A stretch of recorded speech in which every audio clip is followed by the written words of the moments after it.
Students, welcome to my channel. आज हम एक और इंपॉर्टेंट क्वेश्चन लेके आए हैं।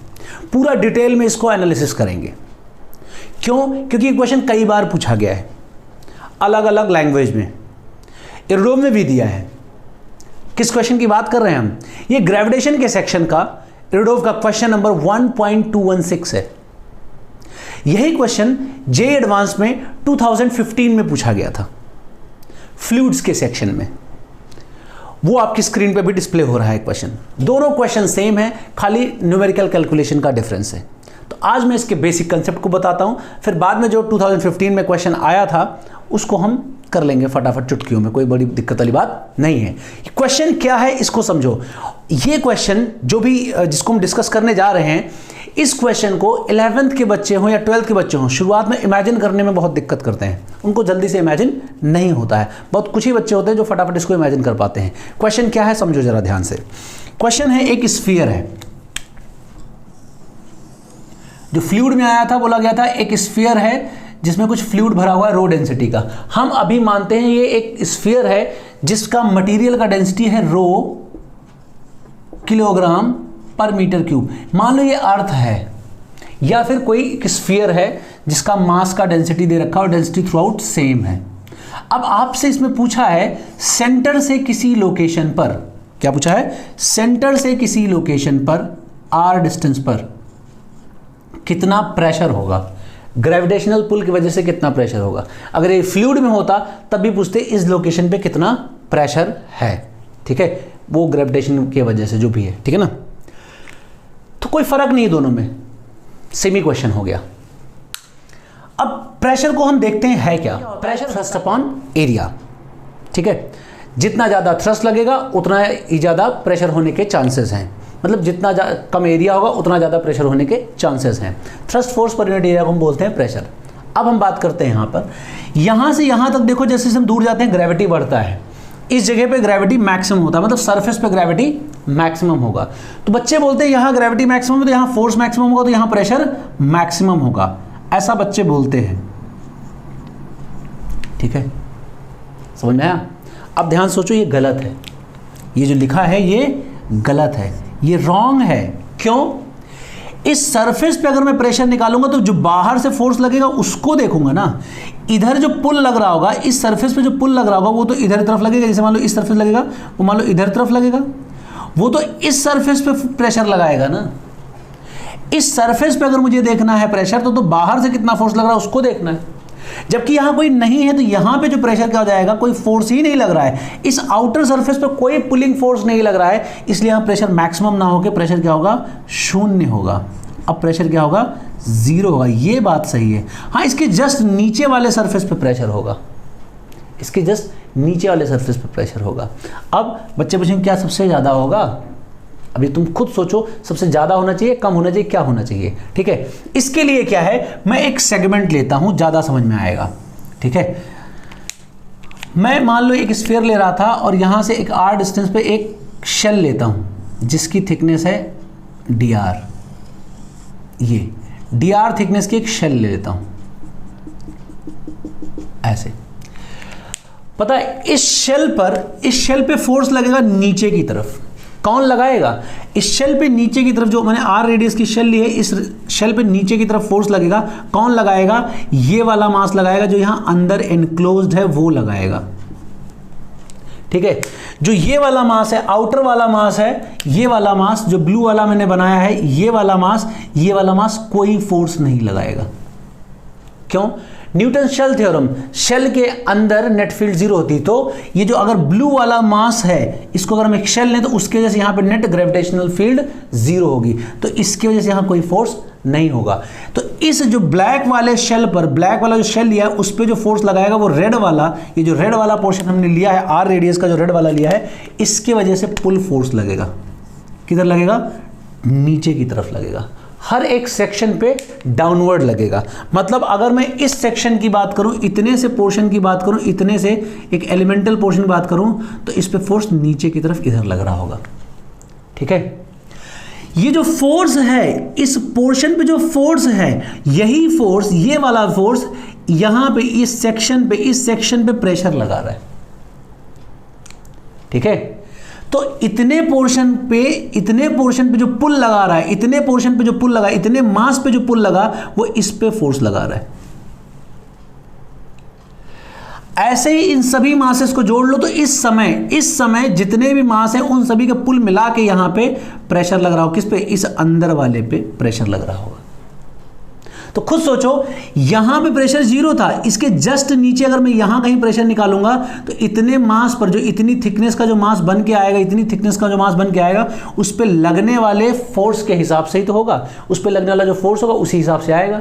तो आप इसको मैक्सिमम नहीं बोल सकते हैं, इसको आप मैक्सिमम नहीं बोल सकते, मैक्सिमम नहीं होगा यहां पे, ठीक है। यहां पे इतना ही छोटा सा मास मिलेगा, उस पर उतना फोर्स नहीं आएगा। ग्रेविटी ज्यादा होगी लेकिन फोर्स भी उतना, हिसाब से मास उतना कम होगा तो उस हिसाब से फोर्स जो है ज्यादा नहीं होगा। लेकिन जैसे जैसे हम अंदर जाएंगे हमारा ये मास बढ़ता चला जाएगा, ठीक है, तो पुलिंग फोर्स बढ़ता चला जाएगा, ठीक है। इसीलिए जैसे जैसे हम नीचे आएंगे हमारा प्रेशर बढ़ेगा, और अगर आप यहां पहुंचोगे तो यहां प्रेशर और स्ट्रांग होता चला जाएगा।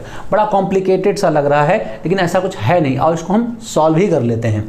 तो इस जगह पे जो ग्रेविटेशनल एक्सेलरेशन है, जो ग्रेविटी लग रही है, वो कितनी लग रही है? तो किसी शेल के अंदर, किसी स्फीयर के अंदर आर रेडियस का स्फीयर है, ये आर रेडियस का स्फीयर है जिसकी डेंसिटी रो दे रखी है। यहाँ पे अगर हम ग्रेविटेशनल एक्सेलरेशन देखें, जी देखें, तो जी कितना आएगा यहाँ पे जी की वैल्यू आती है 4/3 पाई रो जी आर, ये लगेगा ग्रेविटी यहाँ पे। और रो क्या है यहाँ पे? रो दे रखा है ये। अब अगर इसका मैं मास m दे देता तो रो की वैल्यू क्या हो जाती? इसके हिसाब से अगर देखते m मास दे रखा होता तो रो की वैल्यू जो लिखी जाती है क्या लिखी जाती? m divide by 4/3 pi r cube, ये लिखी जाती। ये r इसका पूरे का रेडियस है, ठीक है। तो इतना ग्रेविटी हो गया। तो अगर मैं बोलूं कि ये आर रेडियस का स्फीयर लिया था हमने ऐसे, अब इसके ऊपर ये इतने मास ने कितना फोर्स लगाया? तो ये डीएफ फोर्स लगाएगा। तो इतने पोर्शन पे प्रेशर कितना होगा? जितना ये एरिया होगा उसे डिवाइड कर देंगे। सो डीएफ डिवाइड बाई एरिया कर देंगे, ये बन जाएगा प्रेशर इस जगह पे डीपी, ठीक है। चारों तरफ से देखो इसमें नेट फोर्स 0 होगा लेकिन प्रेशर 0 थोड़ी ना हो जाएगा, प्रेशर तो कंप्रेसिव ही होगा।